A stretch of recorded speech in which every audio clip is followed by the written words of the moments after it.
사실 좋아하는 공간들이 춘천에 많은데 기와집골도 너무 좋아해서 자주 산책을 했는데 거기도 이제는 다 없어질 공간이어서 지금은 들어갈 수 없고 아마 지금쯤이면 많이 다 부쉈을 것 같아요. 그래서 저는 만약에 춘천에 또 철거가 된다고 하면은 또 그쪽에 와서 사진도 많이 찍어놓고 또 많이 거기에 좀 관심이 많이 가는 것 같아요.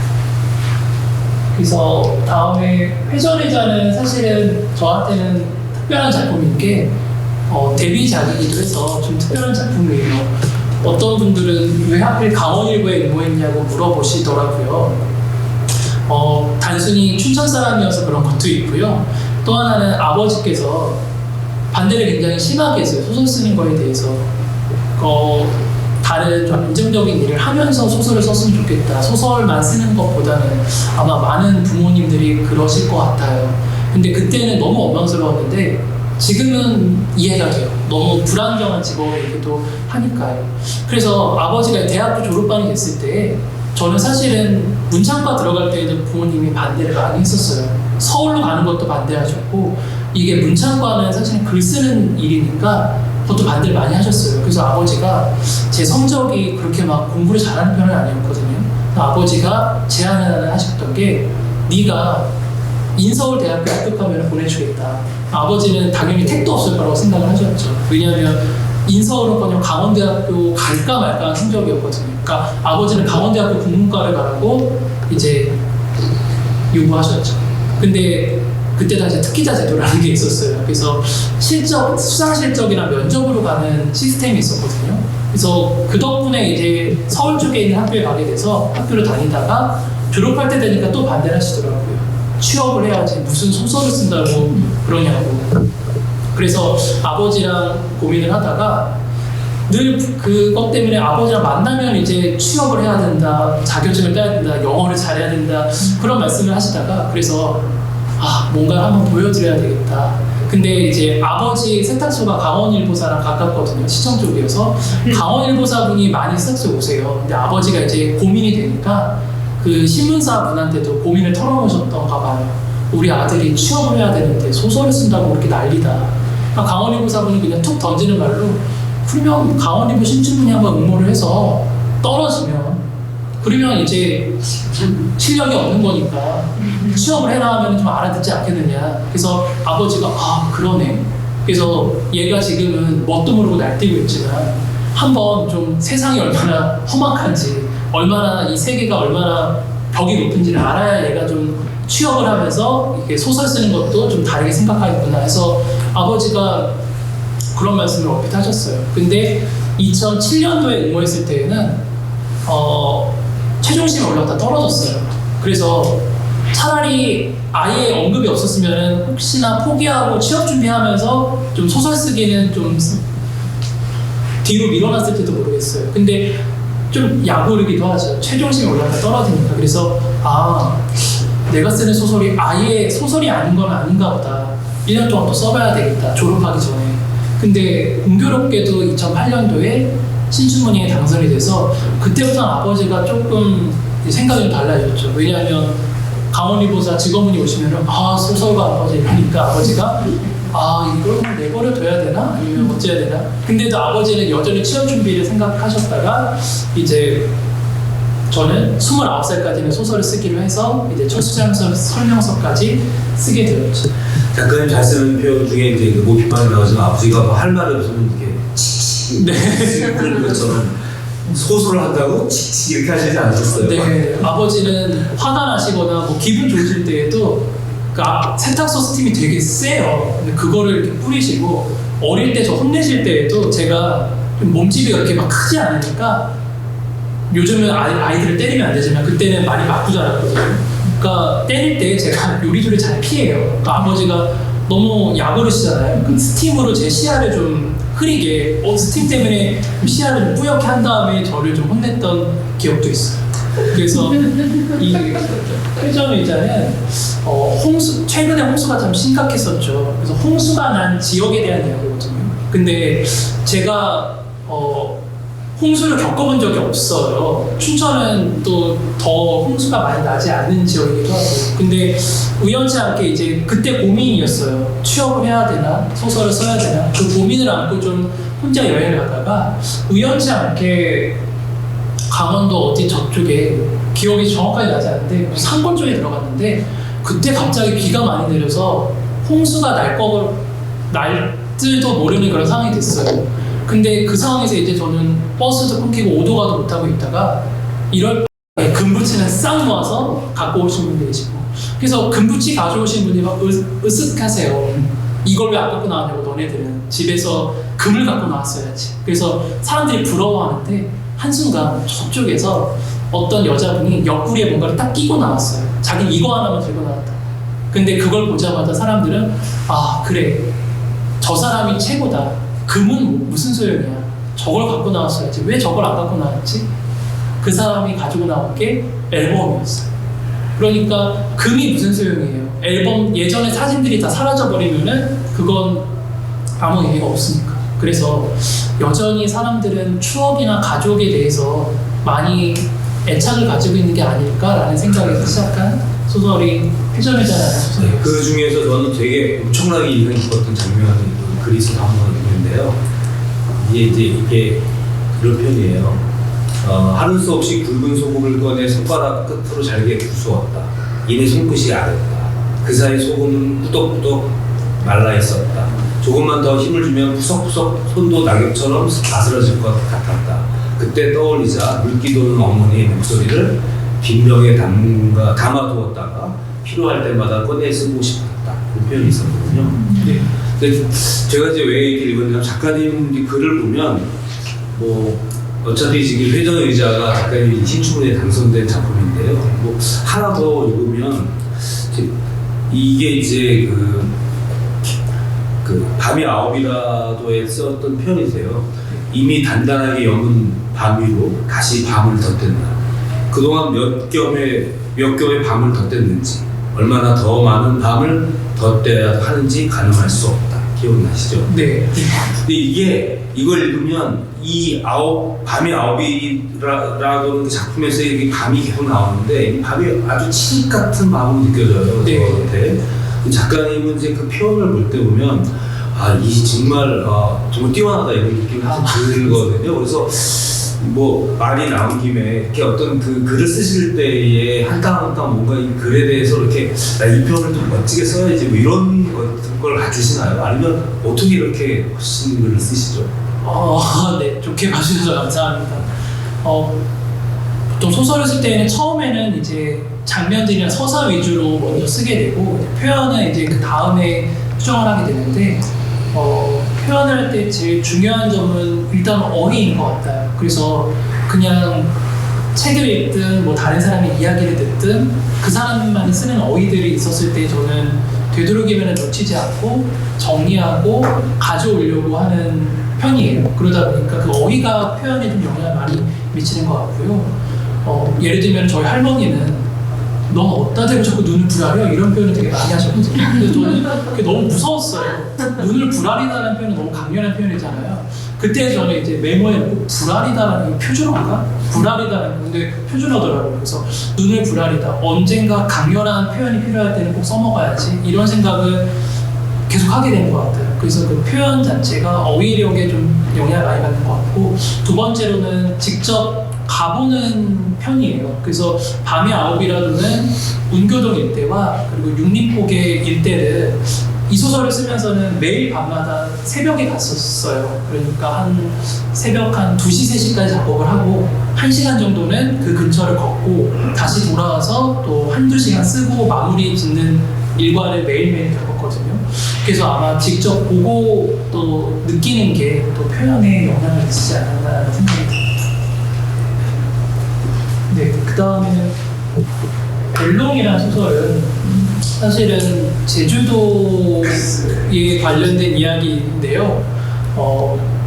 벨롱은 사실은 제주도 말이에요. 그래서 멀리서 반짝이는 모양을 벨롱이라고 부른다고 하더라고요. 그래서 반짝반짝을 제주도 말로는 벨롱벨롱이라고 부른다고 하더라고요. 그래서 그 멀리서 반짝이는 그 벨롱이라는 이미지가 아이한테 적용될 수 있겠다는 생각이 들더라고요. 사실은 부모와 아이 사이는 가장 가까우면서도 어쩌면 멀리서 반짝이는 그런 허상에 가깝지 않을까라는 생각에서 시작한 이야기예요. 그래서 엄마가 아이에 대해서 이해하고 아이를 따라가고, 사실은 아이가 보낸 신호들이 있었는데 그 신호를 그냥 정확하게 알아채지 못하고 멀리서 그냥 반짝이는 모양 정도로만 생각했던 건 아닐까라는 생각으로 이야기가 시작이 되는데, 결국에는 이 아이를 찾으러 가기는 하지만 소설에서 명확하게 나오진 않지만 사실은 아이는 그 찾으러 갔던 섬에 이미 없었던 상황이에요. 그러니까 이 깨달음, 반짝이는 모양 깨달음이 참 뒤늦었던 거죠. 그래서 제주도에는 이런 마켓들이 많이 있는데 그 중에 하나가 벨롱장이라고 하더라고요. 그래서 벨롱장이 왜 벨롱장인가 하고 보니까 한 2-3시간에 정말 번화한 시장이 생겼다가 2-3시간 후에는 그냥 휙 사라져버려서 벨롱장이라고 하더라고요. 혹시 누군가에게는 어떤 타인이 벨롱장처럼 2-3시간 동안에 분명히 있었던 사람들이라는 이미지가 그냥 멀리서 반짝이는 모양으로 사라지지는 않을까라는 생각으로 시작한 소설이기도 합니다. 네, 그래서 마지막 소설은 전망대라는 소설인데요. 아시는지 모르겠지만 이 공간은 망대라는 공간이에요. 제가 굉장히 매력적으로 생각하는 공간이거든요. 근데 망대도 좀 사라질 것 같긴 하더라고요. 그래서 이 주변의 골목이 사실은 굉장히 복잡해요. 그래서 저도 찾아갔다가 많이 헤맸어요. 그래서 처음에는 망대 쪽까지 못 갔어요. 길을 못 찾고, 이 나이에 길도 잃어버리다니 참 복잡하게 얽혀 있더라고요. 근데 2번째인가 3번째 갔을 때 비로소 망대 근처까지 갈 수 있었거든요. 그래서 이 골목에서 망대를 가려면은 뭔가 고정관념을 깨야 되겠더라고요. 저쪽에 길이 없을 것 같은데 라는 생각보다는 저쪽에도 길이 있을지 몰라라는 생각을 가져야지만 망대에 갈 수 있겠더라고요. 그래서 이 망대와 그리고 여기는 육림랜드예요. 저한테는 제 인생의 첫 놀이공원이기는 한데 많은 분들이 육림랜드 많이 기억하실 것 같아요. 그래서 육림랜드도 가보니까 예전 모습이 또 그대로 있기도 하고 또 없어지면 또 아쉬울 만한 공간이더라고요. 그래서 전망대는 제가 춘천에서도 그렇고 또 서울 작업실을 왔다 갔다 하는데 서울에서도 그렇고 공교롭게 우리 보통 전세나 월세 계약이 2년씩이잖아요. 그래서 서울 작업실 이사 끝내면은 또 춘천 작업실을 이사해야 되고, 춘천 작업실을 이사해야 되면 또 서울 작업실을 다음에 이사해야 돼서 지금은 이제 계속 괜찮은 데에 있어서 계속 그 자리에 있는데 20대에서 30대 사이 동안에는 매년 이사를 해야 됐었어요. 그래서 정말 수많은 방들을 보러 다녔었거든요. 근데 그 사이에 정말 별별 일들도 많이 있고 또 누군가는 굉장히 방을 구하면서 좌절하기도 하고 힘들어하기도 하겠다는 생각이 들더라고요. 그래서 전망대라는 소설은 주인공이 고향에 내려와서 그 고향이 어디라고는 정확하게 명심되어 있지는 않지만 사실은 지금 터미널 사라진 자리나 뭐 육림랜드나 망대를 생각하시면은 아마 춘천의 이미지들이 가장 많이 들어가 있는 소설일 거예요. 그래서 와서 방을 구하면서 생기는 좌충우돌하는 일들과 또 좌절하고 힘들어하는 일들을 쓰게 되었어요. 예전에 제가 가장 인상적이었던 거는 소설에서 나오는데 서울에서 이제 방값이 점점 비싸지니까 제가 가지고 있는 돈으로는 괜찮은 작업실을 구하기가 참 어려웠어요. 그래서 어플도 많이 찾아보고 여기저기 많이 찾아봤는데도 이 돈으로는 영 좋은 방을 구할 수 없겠구나, 여기서 멀리 떨어져도 방이 괜찮지는 않구나 해서 좀 좌절했었거든요. 그래서 사다리꼴 방도 많이 보고 또 천장이 엄청 낮은 방도 보고 했었는데 괜찮은 방이 있더라고요. 제가 가지고 있는 돈과도 딱 맞아 떨어졌어요. 그래서 의심하면서 또 가면은 뭔가 뭐 곰팡이가 많이 있든 뭔가 하자가 있을 거야 라는 마음과 그래도 이번에 괜찮지 않을까라는 마음으로 갔었는데 방도 괜찮더라고요. 그리고 반지하도 아니었어요. 2층이었어요. 그래서 굉장히 이제 이 방 드디어 찾았다. 그래서 이 방으로 서울 작업실을 해야 되겠다 마음 먹었거든요. 그래서 사인하기 직전이었어요. 그러니까 계약서 쓰기 직전이었는데 그래도 한번 창밖은 어떤지 한번 볼까 창문을 딱 여는 순간 왜 이 방이 이렇게 싸게 나왔는지 한 번에 깨달았어요.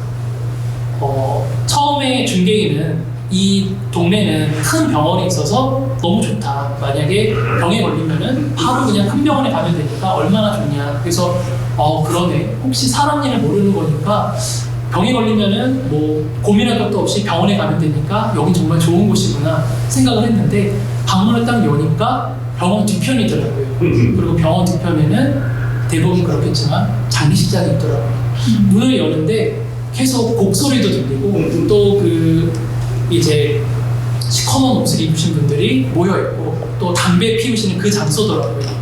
그래서 이 발이 쌓았구나 라는 생각이 들더라고요. 그래서 좀 약간 아쉬운 마음과 또 우리는 또 왜 장례식장을 그렇게 또 경계해야 되는 건가 라는 생각, 되게 복잡한 생각으로 문을 닫았어요. 근데 문을 닫았는데 중개인분은 그러시더라고요. 봐요. 밤은 끝내주죠. 문 열기 전까지는 아무 소리도 안 들려서 이 방이 얼마나 좋은 방인지 아시겠죠? 이 중개인분은 정말 직업정신을 추천하시고요. 혹해서 계약을 할 뻔했거든요. 그래서 이 사이에서 이런 고민들이 아마 지금 집을 구하고 방을 구하는 모든 청춘들이 비슷한 경험이 있지 않을까 하는 생각에서 시작한 이야기가 전망대라는 겁니다. 저 망대는 저도 뭐 작가님보다 제가 대략 한 10여 년 더 못해 태어났는데 그때는 사실 높은 게 없으니까 너무 좋았고요. 제가 작년에 춘천에 다시 돌아왔을 때 저희 집이 이제 문화예술회관 쪽이거든요. 거기서 아침에 이제 책방으로 출근하는 날 망대를 보고 정말 좋았어요. 그러니까 그쪽 뷰를 너무나 좋아했기 때문에 제가 옆에 있는 모아애가 그 아파트를 저주하면서 옛날 저거 뭐야 하면서 일을 했거든요. 근데 작년에 얘기 들으니까 그 소송이 져서 아마 망대 그 저리가 털릴 거라고 같다고 하시더라고요. 그래서 정말 안타까운 일이에요. 저 자리에 고층 아파트가 지어진다면 이제 남은 그 반쪽은 중민성당인 그 반쪽일 텐데 도대체 뭘 볼까 뭐 이런 안타까움이 있었어요. 네, 저희가 원래 1시간 하자고 했는데 지금 이렇게 달변이신 줄 몰랐어요. 너무나 말씀 잘하셔서 제가 듣는 동안에 진짜 역시 작가는 이야기를 잘해야 될 것 같아요. 어느 정도 마무리 좀 해야 될 것 같아서 제가 좀 궁금한 게 하나 있었어요. 네. 일단 아버님 계속 일하셨는데 소설 속에 나오는 아버지들은 많이 누워 있잖아요. 네, 많이 누워 계세요. 그래서 아버님 이렇게 열심히 일하셨는데 거의 엄마 왔다 갔다 하고 소설 속의 아버지들은 누워 있죠, 그죠? 네. 이게 다 거의 이렇게 뭐 이런 자세로 누워 계신 아버지도 있고. 네. 근데 왜 아버지 자꾸 누워 있었을까요?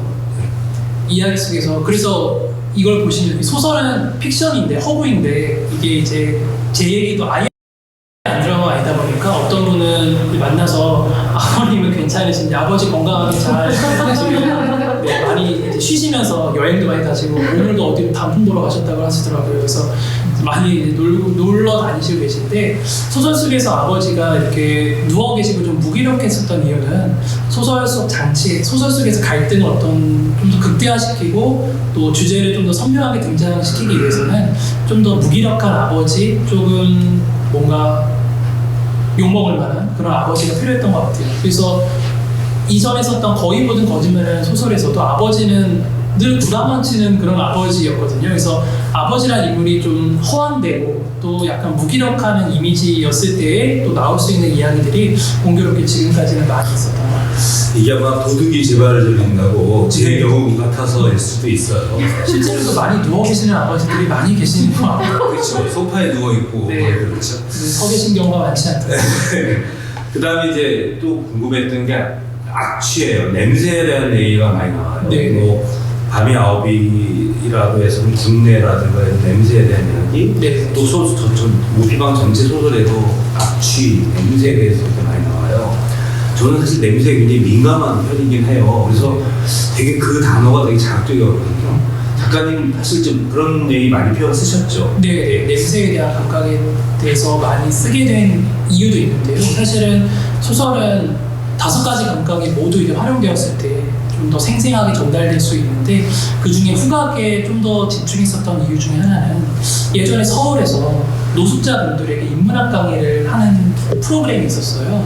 그래서 노숙자분들에게 그게 뭐 철학도 있고 뭐 미술도 있었는데 이제 문학 파트에서는 노숙자분들과 얘기를 나누면서 그들의 삶에 대해서도 얘기 나눠보고 또 글도 쓰시게 도와드리고 또 책도 읽어보고 하는 프로그램이었거든요.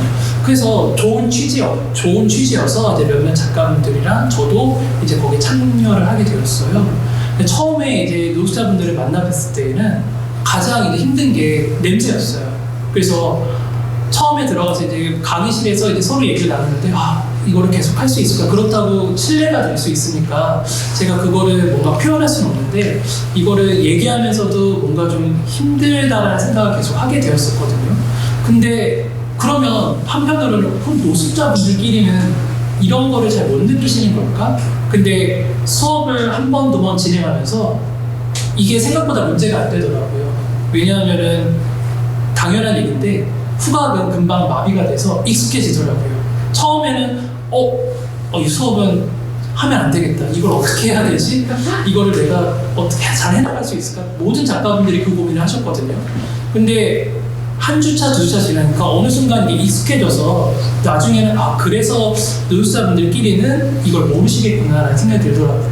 근데 악취가 그런 것 같더라고요. 사실은 가장 민감하고 가장 사람을 괴롭히는 감각이지만 다른 감각들과는 다르게 금방 익숙해져 버리고 금방 없는 감각처럼 느껴져 버리는 거예요. 그래서 이 소설 속에서도 가장 강렬하면서도 금방 우리가 익숙해지고 금방 별거 아닌 것처럼 생각되는 그런 감각이 필요해서 악취에 대한 이야기가 좀 많이 등장했었던 것 같아요. 네. 시간이 좀 많이 갔으니까요.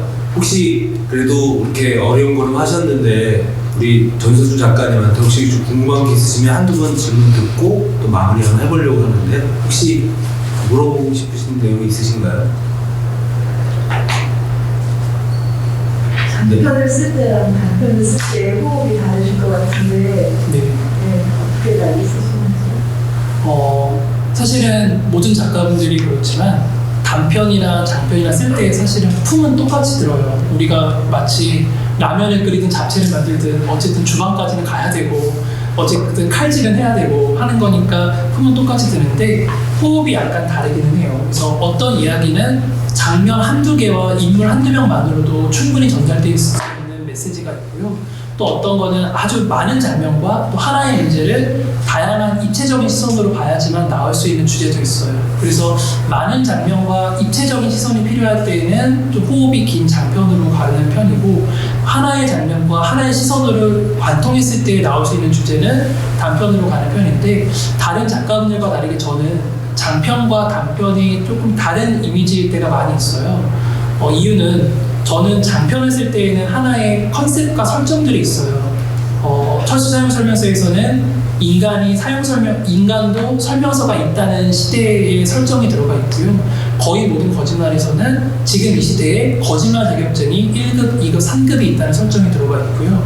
밤이 9이라도에서는 우리는 감정을 분석할 수 있는 시대예요. 그러니까 나는 지금 슬퍼가 아니라 나는 지금 슬픔이 72%야. 그리고 우울이 너 때문에 3% 증가했어. 이렇게 감정을 수치화시킬 수 있는 시대거든요.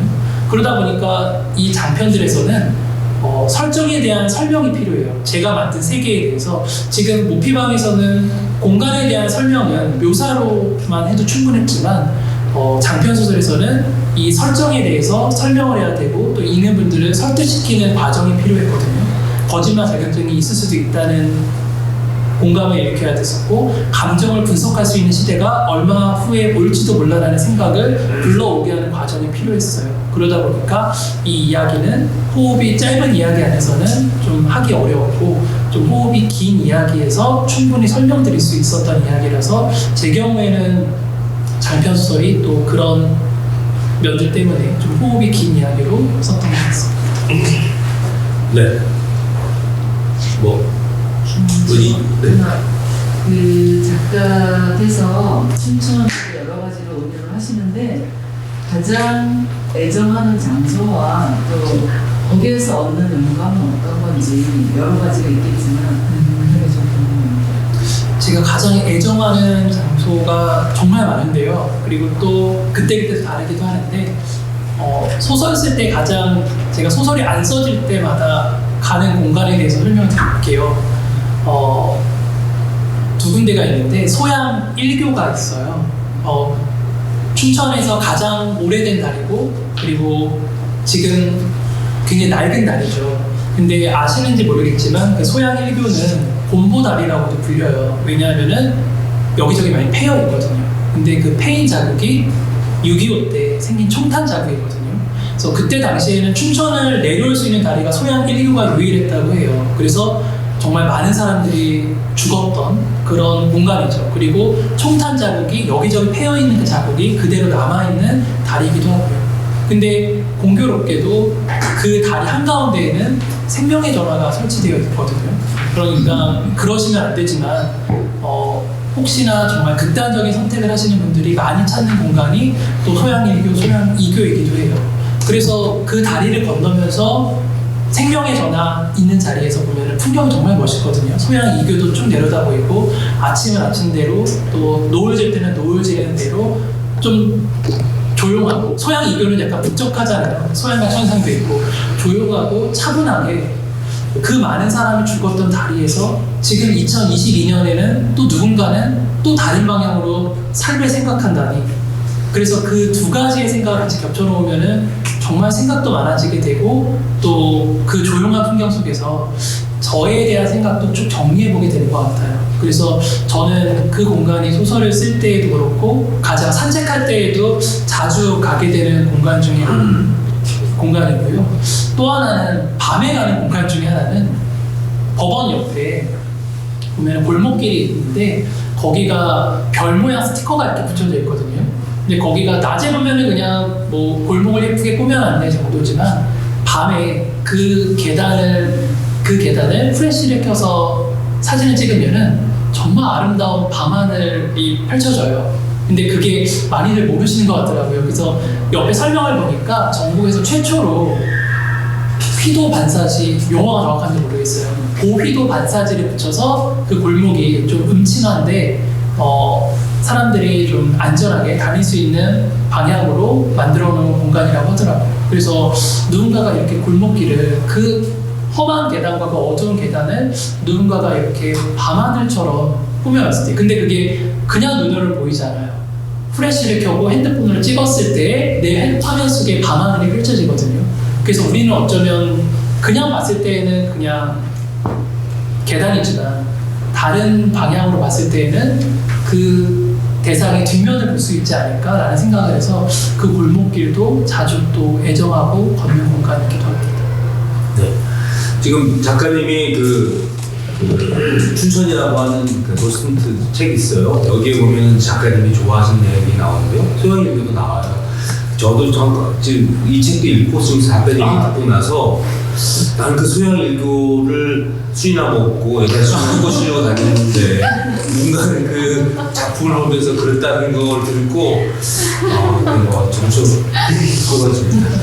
자, 뭐 긴 시간이었고요. 이제 우리 이 마무리로 작가님 이제 앞으로의 포부랄지 또 앞으로의 계획 뭐 이런 간단히 한번 말씀해 주실 수 있을까요?